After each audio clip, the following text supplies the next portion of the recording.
जय हिंद साथियों, बिहार पुलिस सिपाही की परीक्षा के लिए आज के इस वीडियो में पॉलिटी भारतीय संविधान से 100 मोस्ट इम्पॉर्टेंट प्रश्नों को कवर करेंगे जो बिल्कुल आपके सिलेबस पर आधारित और आपके एग्ज़ाम के लिए काफ़ी ज़्यादा इम्पॉर्टेंट रहेगा। इसलिए आप सभी सेशन को बिना स्किप किए लास्ट तक पूरा ध्यानपूर्वक देखें। तो चलिए फटाफट से आप सभी लाइव में जुड़ जाइए।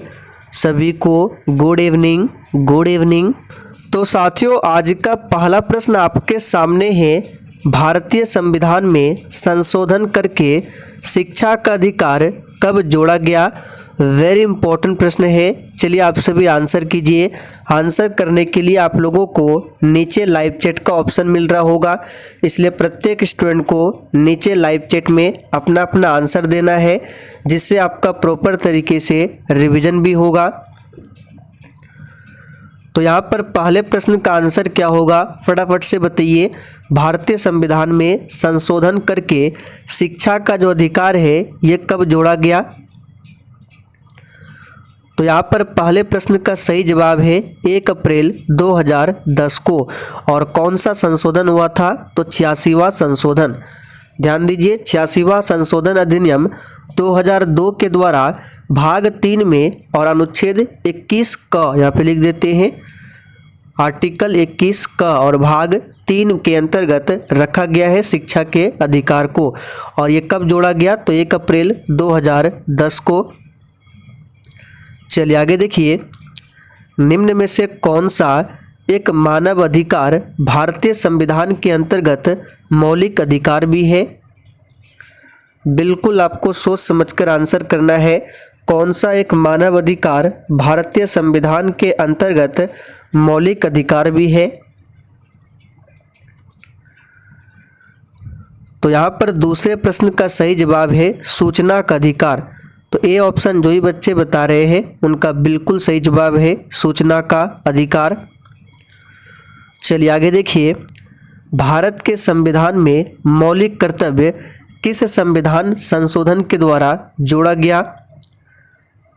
चलिए तीसरे प्रश्न के लिए फटाफट से आंसर बताएंगे।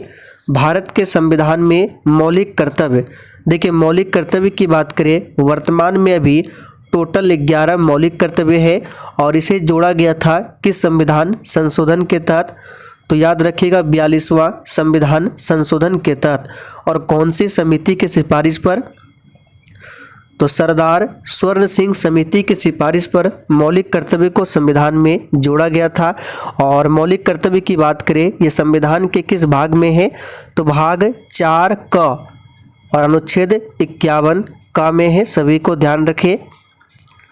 चलिए आगे देखिए, यदि राष्ट्रपति एवं उपराष्ट्रपति का पद खाली हो तो भारत के राष्ट्रपति के पद पर कौन होता है। बिल्कुल आपको सोच समझकर आंसर करना है।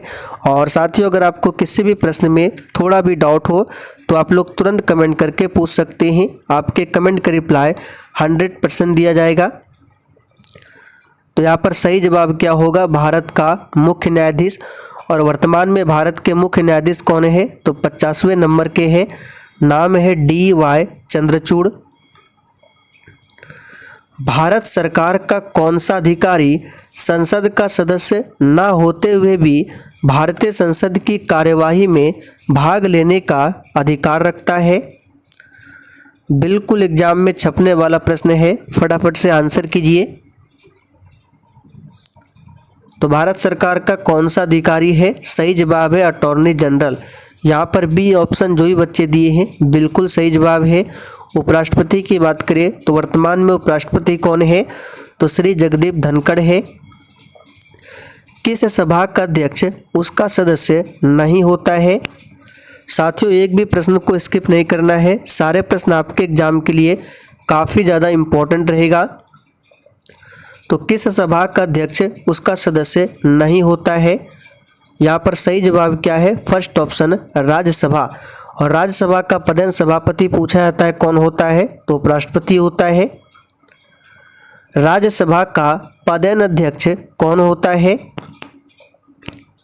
तो अभी हमने आपको बताया राज्यसभा का पदेन अध्यक्ष कौन होता है, तो भारत के उपराष्ट्रपति। तो यहाँ पर बी ऑप्शन आपका सही जवाब है, भारत के उपराष्ट्रपति। चलिए आगे देखिए, धन विधेयक पेश किया जा सकता है।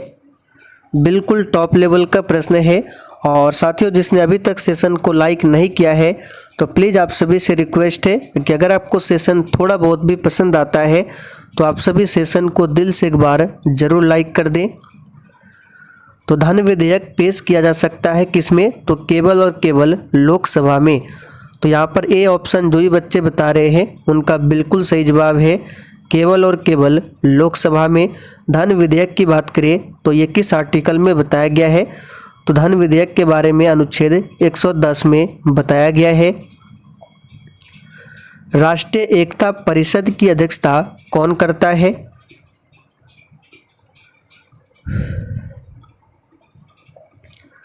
तो यहाँ पर 9 का आंसर क्या हो जाएगा, राष्ट्रीय एकता परिषद की अध्यक्षता कौन करता है, तो याद रखिएगा प्रधानमंत्री। यहाँ पर फर्स्ट ऑप्शन आपका सही आंसर है, प्रधानमंत्री।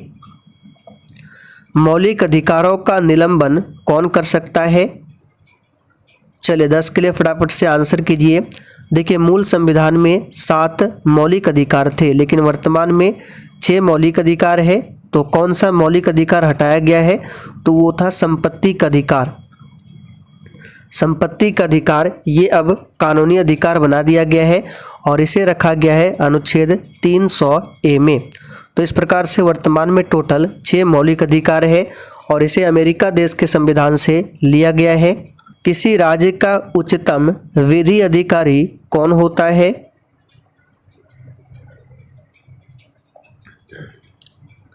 तो साथियों यहाँ पर 11वें प्रश्न का आंसर क्या होगा, किसी राज्य का उच्चतम विधि अधिकारी कौन होता है, तो इसका सही जवाब है बी ऑप्शन, एडवोकेट जनरल।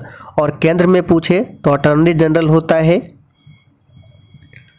संविधान के किस अनुच्छेद में अल्पसंख्यकों के हितों के संरक्षण की व्यवस्था की गई है, चलिए 12 के लिए फटाफट से आंसर कीजिए। और साथियों, इस प्रैक्टिस सेट में आपके कितने प्रश्न सही होते हैं सेशन के लास्ट में आपको कमेंट करके बताना है। आज के सेट में टोटल 100 प्रश्न है और इसमें से आपको कम से कम 80 से 85 प्रश्न सही करने हैं, तभी आपकी तैयारी बेहतरीन है। तो संविधान के किस अनुच्छेद में अल्पसंख्यकों के हितों के संरक्षण की व्यवस्था की गई है, तो सही जवाब है आर्टिकल 29। यहाँ पर बी ऑप्शन जो ही बच्चे बता रहे हैं बिल्कुल सही जवाब है। संविधान के किन अनुच्छेदों में मौलिक अधिकारों का वर्णन मिलता है, चलिए 13 के लिए आंसर कीजिए। तो मौलिक अधिकारों का वर्णन मिलता है संविधान के अनुच्छेद 12 से लेकर 35 तक में। और भाग पूछे तो भाग 3 में, सभी को ध्यान रखें। चलिए आगे देखिए, शिक्षा और वन संविधान में किस सूची के अंतर्गत आते हैं, तो याद कीजिए हमने आपको प्रैक्टिस सेट में बहुत बार बताया है कि शिक्षा जो है ये समवर्ती सूची के अंतर्गत आते हैं। तो शिक्षा और वन जो है ये समवर्ती सूची में आएंगे। तो यहाँ पर फर्स्ट ऑप्शन आपका सही जवाब है। चलिए आगे देखिए, भारत में पंचायती राज व्यवस्था को लागू करने वाला प्रथम राज्य कौन था, चलिए 15 के लिए आंसर कीजिए। भारत में पंचायती राज व्यवस्था को लागू करने वाला प्रथम राज्य, तो इसका सही जवाब है प्रथम राज्य कौन था, तो प्रथम राज्य था राजस्थान। ध्यान रखेंगे कौन था, प्रथम राज्य राजस्थान था। राजस्थान के नागौर से 2 अक्टूबर 1959 से पंचायती राज लागू हुआ था। और दूसरा राज्य कौन था लागू करने वाला, तो आंध्र प्रदेश। दोनों को ध्यान रखेंगे। लोकतांत्रिक सरकार के 3 अंग कौन कौन से हैं,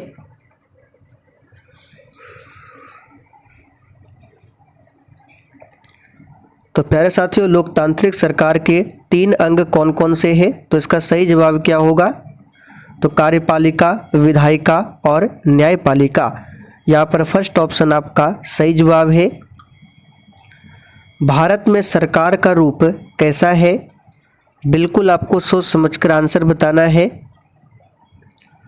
तो प्यारे साथियों भारत में सरकार का रूप जो है ये संसदीय है। चलिए आगे देखिए, संघवाद का अर्थ क्या है। चलिए 18 के लिए आंसर बताएंगे, संघवाद का अर्थ क्या है। तो प्यारे साथियों, संघवाद का जो अर्थ है यह है संघ और राज्य के बीच सत्ता का विकेंद्रीकरण, ये संघवाद का अर्थ है। तो यहाँ पर पहला ऑप्शन आपका सही जवाब है। चलिए आगे देखिए, राज्यसभा के सदस्य का कार्यकाल कितने वर्षों का होता है। चलिए 19 के लिए आंसर कीजिए और साथियों इसका पीडीएफ आपको टेलीग्राम पर मिल जाएगा। टेलीग्राम का लिंक इसी वीडियो के नीचे डिस्क्रिप्शन बॉक्स में है। तो प्यारे साथियों, राज्यसभा के सदस्य का कार्यकाल कितने वर्षों का होता है, तो याद रखिएगा 6 वर्षों का, जबकि लोकसभा पूछे तो 5 वर्षों का होता है। डॉक्टर भीमराव अंबेडकर निम्नलिखित में से किसके साथ संबंधित नहीं थे। ये प्रश्न ऑलरेडी बिहार पुलिस के एग्जाम में पूछा जा चुका है। तो यहाँ पर 20 का सही जवाब है राज्य पुनर्गठन आयोग। राज्य पुनर्गठन आयोग के अध्यक्ष पूछा जाता है, कौन थे, तो फजल अली। केंद्र और राज्य की व्यवस्थापिकाओं के लिए मतदान की न्यूनतम उम्र की सीमा 21 वर्ष से घटाकर 18 वर्ष किस संविधान संशोधन के तहत किया गया। ये प्रश्न बिहार पुलिस के एग्जाम में काफ़ी बार पूछा गया है और बहुत ही सिंपल प्रश्न है। इसका सही जवाब है 61वां संशोधन 1989 से किया गया।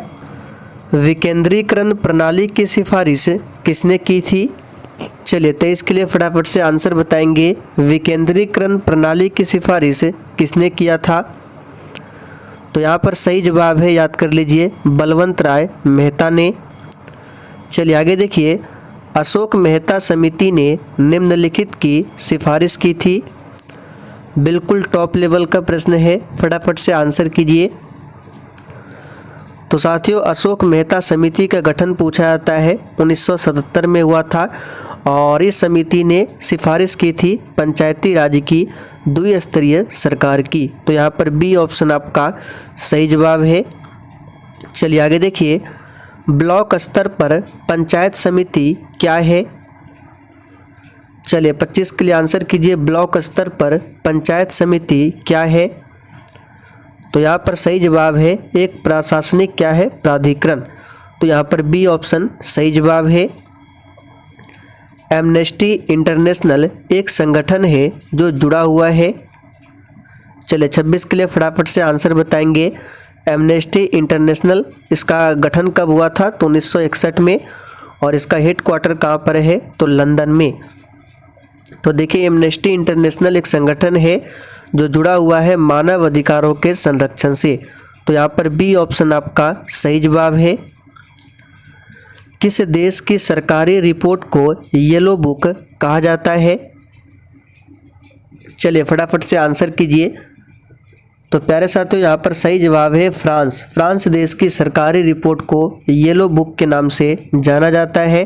फ्रांस की राजधानी कहाँ पर है, आप लोग कमेंट करके बताइए। भारत के प्रथम विधि विश्वविद्यालय की स्थापना अगस्त 1987 में कहाँ पर हुई थी। चलिए 28 के लिए फटाफट से आंसर बताएंगे, काफ़ी ज़्यादा इम्पोर्टेंट है। तो भारत के प्रथम विधि विश्वविद्यालय की स्थापना कब होती है, अगस्त 1987 में। कहाँ पर, तो कर्नाटक की राजधानी बेंगलुरु में। सीमा सुरक्षा बल की स्थापना कब हुई थी। तो यहाँ पर 29 का आंसर क्या होगा, सीमा सुरक्षा बल की स्थापना 1965 में हुई थी। तो यहाँ पर ए ऑप्शन आपका सही जवाब है, 1965 में। भारतीय संविधान को संविधान सभा द्वारा अंगीकृत किया गया था। चलिए 30 के लिए आंसर कीजिए, भारतीय संविधान को संविधान सभा द्वारा कब अंगीकृत किया गया था। तो ये तो बहुत ही सिंपल है, लेकिन बार बार पूछा जाता है। तो याद रखिएगा 26 नवंबर 1949 को अंगीकृत किया गया था और 26 जनवरी 1950 से पूर्ण रूप से लागू हुआ था। पंचायत समिति के सदस्य अक्सर खाली स्थान वर्ष के लिए चुने जाते हैं। तो तो ये तो बहुत ही सिंपल प्रश्न है। पंचायत समिति के सदस्य जो है ये अक्सर 5 वर्षों के लिए चुने जाते हैं। निम्नलिखित में से किस देश में प्रत्यक्ष लोकतंत्र स्थापित है? तो ये प्रश्न आपके एग्जाम के लिए इम्पोर्टेंट रहेगा, इस पर स्टार मार्क कर लें। तो किस देश में प्रत्यक्ष लोकतंत्र स्थापित है? याद रखिएगा, स्विट्जरलैंड में। राज्य में राज्यपालों की नियुक्ति कौन करता है? चलिए थोड़ा सा स्पीड बढ़ा रहे हैं, फटाफट से आंसर कीजिए। राज्य में राज्यपालों की नियुक्ति कौन करता है? तो यहाँ पर सही जवाब है भारत के राष्ट्रपति। तो बी ऑप्शन जो ही बच्चे दिए हैं उनका बिल्कुल सही आंसर है। निम्न में से विधान परिषद किस राज्य में नहीं है? देखिए वर्तमान समय में टोटल 6 राज्यों में विधान परिषद है, जिसमें से कर्नाटक आता है, उत्तर प्रदेश आता है, बिहार आता है, लेकिन गुजरात नहीं आता है। संविधान में कितने वर्ष तक के बच्चों के लिए निःशुल्क एवं अनिवार्य शिक्षा की व्यवस्था की गई है? चलिए आंसर कीजिए फटाफट से, काफ़ी ज़्यादा इम्पोर्टेंट प्रश्न है। तो यहाँ पर सही जवाब है 6 से 14 वर्ष की उम्र के बच्चों के लिए निःशुल्क एवं अनिवार्य शिक्षा की व्यवस्था की गई है। 42वें संविधान संशोधन द्वारा भारतीय संविधान की प्रस्तावना में निम्नलिखित विशेषताएं जोड़ी गई थी। मोस्ट वीवीआई प्रश्न है, इसको स्टार मार्क कर लीजिए। ऐसे तो ये प्रश्न बहुत ही सिंपल है, लेकिन सभी प्रतियोगी परीक्षाओं में ये प्रश्न बार बार पूछे जाते हैं। तो यहाँ पर सही जवाब क्या होगा? तो देखिए 42वां संविधान संशोधन 1976 के तहत प्रस्तावना में 3 शब्दों को जोड़ा गया था। कौन कौन सा था? धर्मनिरपेक्षता, समाजवादी और अखंडता। तो देखिए ऑप्शन ए में दिया हुआ है धर्मनिरपेक्षता। सांप्रदायिकता का अर्थ क्या है? और साथियों जिसने अभी तक सेशन को लाइक नहीं किया है, प्लीज़ आप सभी से रिक्वेस्ट है कि आप सभी सेशन को दिल से एक बार जरूर लाइक करें। तो सांप्रदायिकता का अर्थ क्या है? तो धर्म के आधार पर सामाजिक विभाजन। यहाँ पर बी ऑप्शन आपका सही जवाब है। चलिए आगे बढ़ते हैं। भारत में चुनाव की सबसे छोटी इकाई क्या है? और साथियों आपको टारगेट को ध्यान में रखकर चलना है। 100 प्रश्न में से कम आपको 80 से 85 प्रश्न आज सही करने हैं। तो भारत में चुनाव की सबसे छोटी इकाई क्या है? तो यहाँ पर सही जवाब है ग्राम पंचायत। किन धर्म के आधार पर भारत में व्यक्ति मताधिकार का प्रयोग नहीं कर सकता है? चलिए आंसर कीजिए, किस कर्म के आधार पर भारत में व्यक्ति जो है मताधिकार का प्रयोग नहीं कर सकता है? तो देखिए विकलांग होने की स्थिति, इसमें भी मतदान कर सकता है। गरीबी रेखा से नीचे, इसमें भी कर सकता है। मानसिक रूप से विकृत, इसमें भी कर सकता है, लेकिन अवयस्क में नहीं कर सकता है। जब तक वयस्क नहीं हो जाता है तब तक मतदान नहीं कर सकता है। और मतदान के लिए उम्र सीमा जो है 18 वर्ष है। पहले 21 वर्ष था, लेकिन अभी कितना है? 18 वर्ष है। और ये कब किया गया? तो 61वां संविधान संशोधन 1989 के तहत किया गया। भारत में अभियुक्त को दी गई फांसी की सजा को निरस्त करने का अधिकार किसके पास है? तो यहाँ पर सही जवाब है भारत के राष्ट्रपति के पास है। भारत के राष्ट्रपति के पास अनुच्छेद 72, याद रखिएगा, अनुच्छेद 72 के तहत राष्ट्रपति को क्षमादान की शक्ति प्राप्त है। 1946 में उद्देश्य संबंधी प्रस्ताव की रचना किसने किया था? तो यहाँ पर सही जवाब क्या होगा? पंडित जवाहरलाल नेहरू। उद्देश्य यानी कि प्रस्तावना संबंधी प्रस्ताव की जो रचना किया था पंडित जवाहरलाल नेहरू ने। कब किया था? तो 13 दिसंबर 1946, जो संविधान सभा की तीसरी बैठक होती है। पृथक निर्वाचन पद्धति की शुरुआत निम्न में से किसके द्वारा हुई थी? तो बहुत ही सिंपल है, पृथक निर्वाचन पद्धति की शुरुआत जो हुई थी किसके द्वारा? तो यहाँ पर सही जवाब क्या होगा? मार्ले मिंटो सुधार अधिनियम के द्वारा। विधान परिषद के सदस्य का कार्यकाल क्या है? तो विधान परिषद बताना है। तो विधान परिषद के सदस्यों का जो कार्यकाल होता है ये होता है 6 वर्षों का। जिस प्रकार राज्यसभा के सदस्यों का कार्यकाल 6 वर्ष का होता है, उसी प्रकार विधान परिषद के सदस्यों का कार्यकाल 6 वर्षों का होता है। पंचायती राज संस्थाओं के जिला स्तर पर सर्वोच्च अंग का नाम क्या है?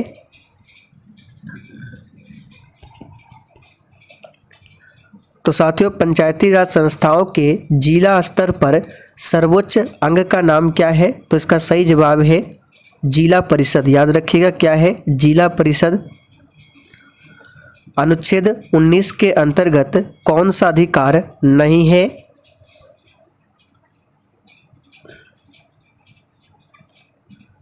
तो यहाँ पर सही जवाब है व्यक्तिगत स्वतंत्रता का अधिकार। ये अनुच्छेद 19 में नहीं है, ये किस में है? अनुच्छेद 21 में है। तो इसे ध्यान रखेंगे।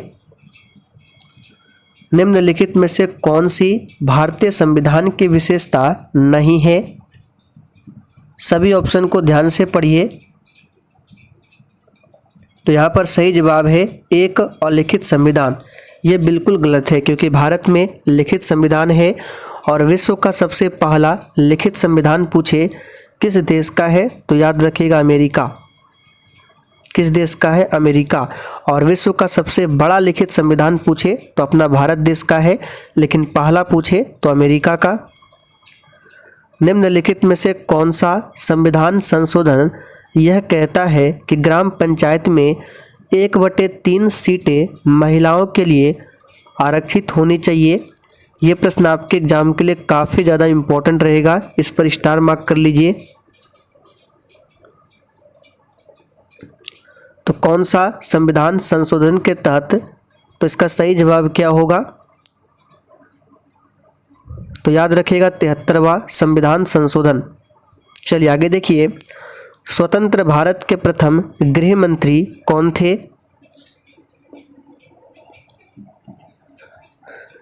तो प्यारे साथियों, स्वतंत्र भारत के प्रथम गृह मंत्री थे सरदार वल्लभ भाई पटेल, जिनको भारत का बिस्मार्क और भारत का लौह पुरुष के नाम से भी जाना जाता है, सरदार बलदेव सिंह। ये प्रश्न आपके एग्जाम में पूछा जा चुका है। तो कौन थे? स्वतंत्र भारत के प्रथम रक्षा मंत्री थे सरदार बलदेव सिंह। और पंडित जवाहरलाल नेहरू कौन थे? तो प्रथम प्रधानमंत्री। भारतीय संसद में कितने सदन हैं? चलिए बिल्कुल बच्चों वाला प्रश्न है।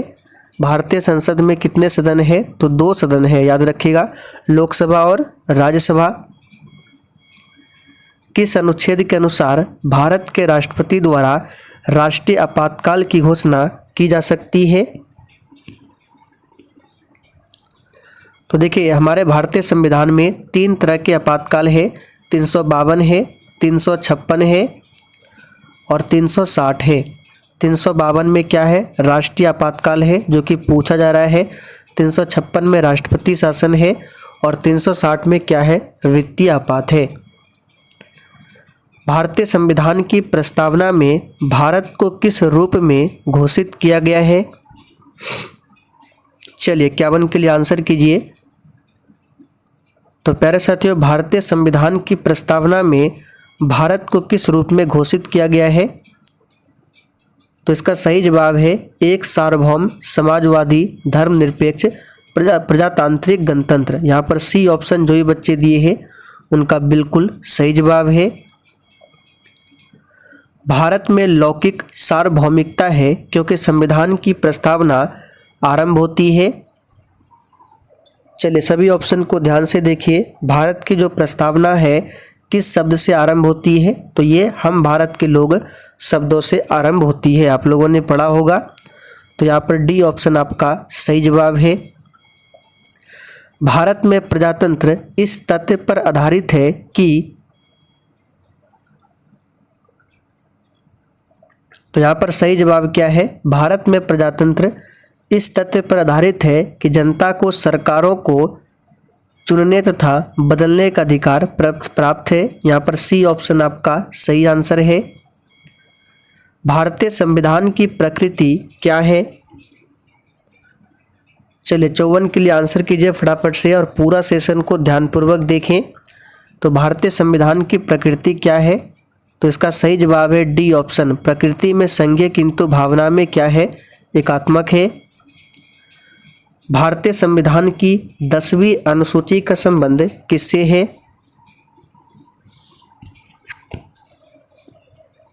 तो प्यारे साथियों 10वीं अनुसूची की बात करें तो इसका संबंध किससे है? दल बदल विरोधी कानून से। यहाँ पर डी ऑप्शन आपका सही जवाब है। 10वीं अनुसूची को 52वां संविधान संशोधन 1985 के तहत संविधान में जोड़ा गया था। मूल संविधान में 8 अनुसूचियाँ थी, वर्तमान में टोटल 12 अनुसूचियाँ हैं। 9वीं अनुसूची को कब जोड़ा गया था आप लोग कमेंट करके बताइए। चलिए आगे बढ़ते हैं। भूमि सुधार खाली स्थान के विषयों के अंतर्गत है। तो बहुत ही सिंपल है, भूमि सुधार जो है राज्य सूची के विषयों के अंतर्गत आता है। भारतीय नागरिकता नहीं प्राप्त की जा सकती है। चलिए आंसर कीजिए, भारत की जो नागरिकता है वो किसके द्वारा नहीं प्राप्त कर सकते हैं? तो इसका सही जवाब क्या है? भारतीय बैंक में धन जमा करके। बाकी जन्म द्वारा, देशीकरण द्वारा, किसी भूभाग के सम्मेलन द्वारा, इन सभी द्वारा भारतीय नागरिकता प्राप्त की जा सकती है, लेकिन भारतीय बैंकों में धन जमा करके नागरिकता नहीं प्राप्त की जा सकती है। निम्नलिखित में से किसको संविधान द्वारा मौलिक अधिकारों को लागू करने की शक्ति दी गई है?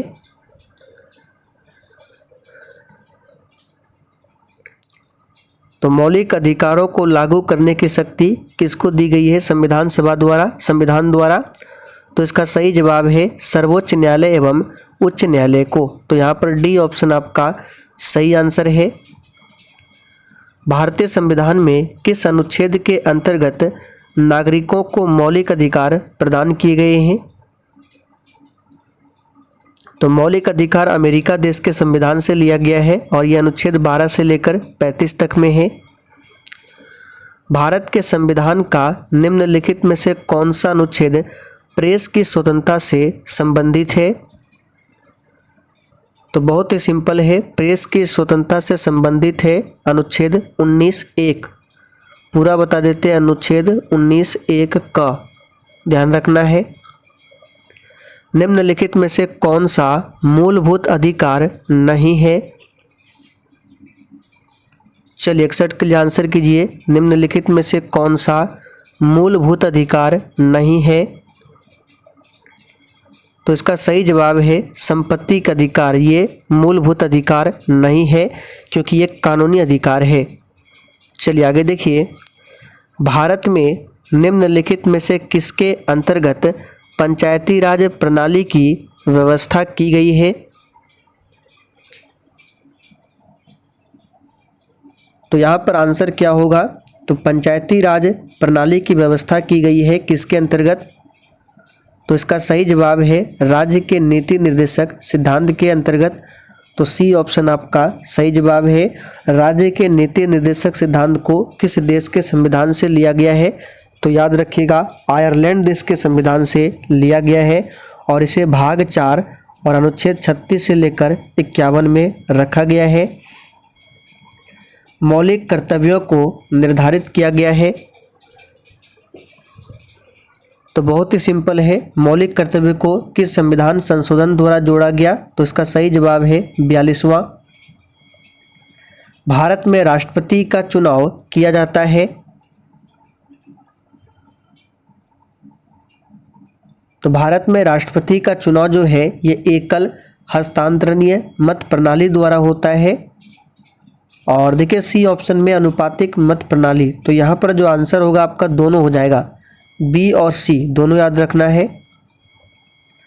अगर भारत के राष्ट्रपति के चुनाव में कोई विवाद है तो उसे विवाद को सौंपा जा सकता है। राष्ट्रपति के चुनाव में अगर कोई विवाद होता है तो उस विवाद को किसे सौंपा जा सकता है? तो याद रखिएगा सही जवाब है भारत के सर्वोच्च न्यायालय को। यहाँ पर सी ऑप्शन आपका सही जवाब है। भारत के राष्ट्रपति को उसके पद से हटाया जा सकता है। तो ये तो बहुत ही सिंपल है, महाभियोग की प्रक्रिया द्वारा भारत के राष्ट्रपति को अनुच्छेद 61 के तहत हटाया जा सकता है, किसके द्वारा? तो याद रखिएगा यहाँ पर सही जवाब क्या होगा? तो ऑप्शन डी, संसद द्वारा महाभियोग की प्रक्रिया से। भारत का कार्यपालिका अध्यक्ष कौन है?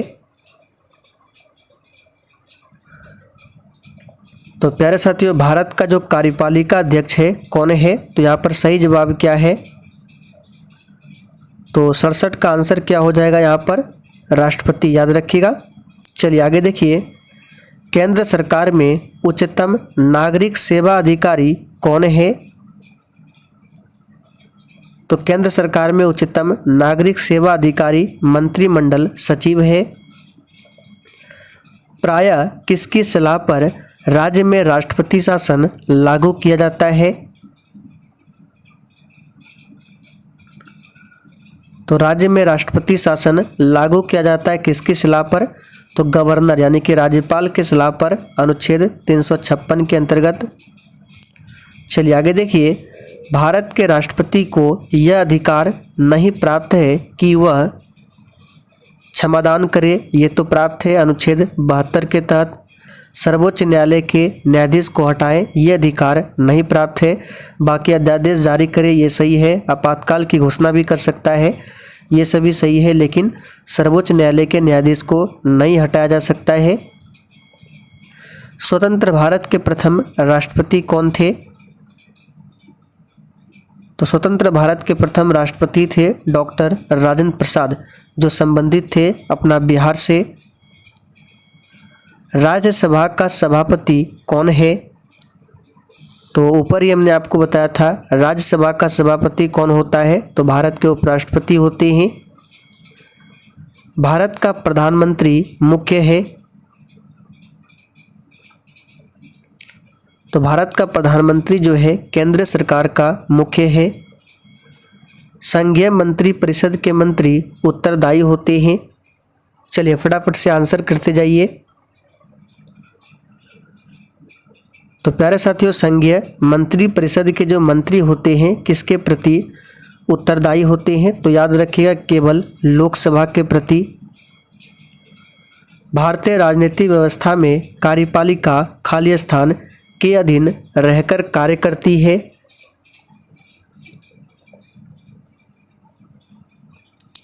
तो यहाँ पर आंसर क्या हो जाएगा? तो भारतीय राजनीतिक व्यवस्था में कार्यपालिका, यहाँ पर कार्यपालिका का मतलब क्या है? तो याद रखिएगा कार्यपालिका का मतलब होता है मंत्री परिषद, और कार्यपालिका खाली स्थान के अधीन रहकर कार्य करती है। तो इसका सही जवाब क्या होगा? तो याद रखिएगा विधायिका, यानी कि भारतीय राजनीतिक व्यवस्था में कार्यपालिका यानी कि मंत्री परिषद जो है ये विधायिका के अधीन रहकर कार्य करती है। विधायिका का मतलब लोकसभा। भारत का प्रधानमंत्री किसके प्रति जवाबदेह है? तो ये तो बहुत ही सिंपल है, भारत का प्रधानमंत्री जो है लोकसभा के प्रति जवाबदेह होता है। संविधान में मंत्रिमंडल शब्द का एक ही बार प्रयोग हुआ है, और वह कहाँ पर हुआ है? तो याद रखिएगा ये हुआ है अनुच्छेद 352 में, और 352 में ही राष्ट्रीय आपात भी है। चलिए आगे देखिए, भारत सरकार को कानूनी विषयों पर कौन परामर्श देता है? और देखिए जिसने अभी तक सेशन को लाइक नहीं किया है फटाफट से आप सभी सेशन को लाइक करें। तो भारत सरकार को कानूनी विषयों पर परामर्श कौन देता है? तो इसका सही जवाब क्या हो जाएगा? Attorney general. चलिए आगे देखिए, भारत का महान्यायवादी किसके द्वारा नियुक्त किया जाता है? तो बहुत ही सिंपल है, भारत के राष्ट्रपति के द्वारा। कानूनी विषयों पर राज्य सरकार को कौन परामर्श देता है?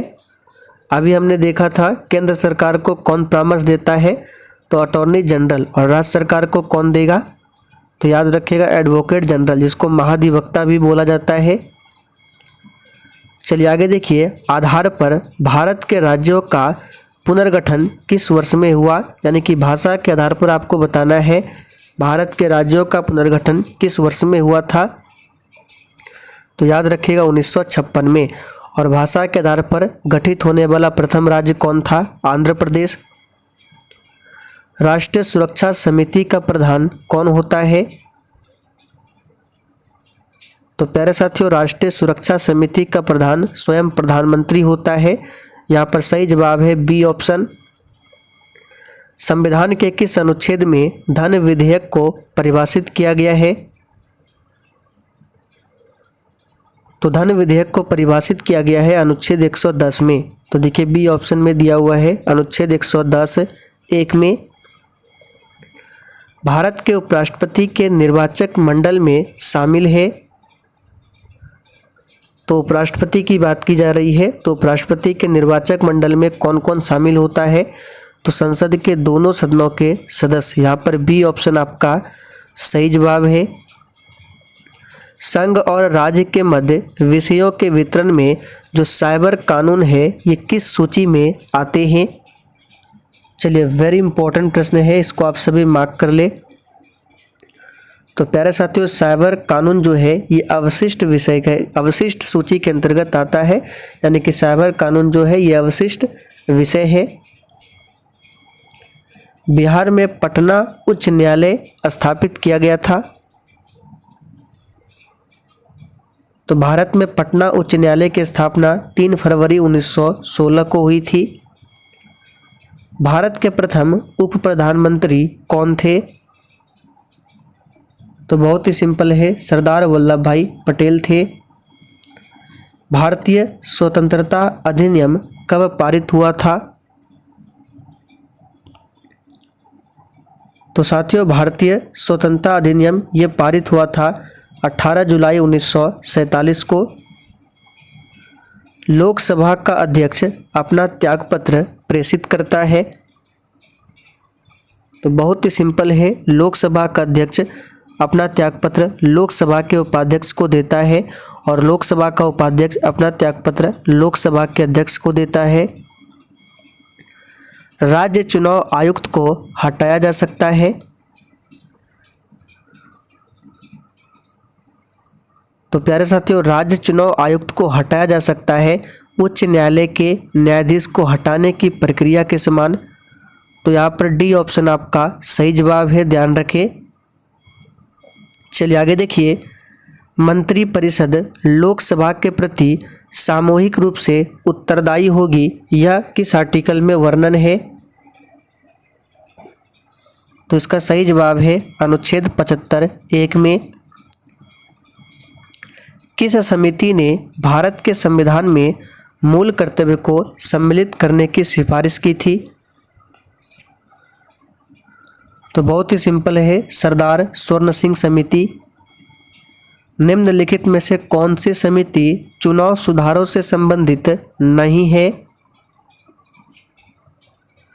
तो प्यारे साथियों, कौन सी समिति है? तो याद रखिएगा, ये है वाई अलग समिति, ये चुनाव सुधार से संबंधित नहीं है।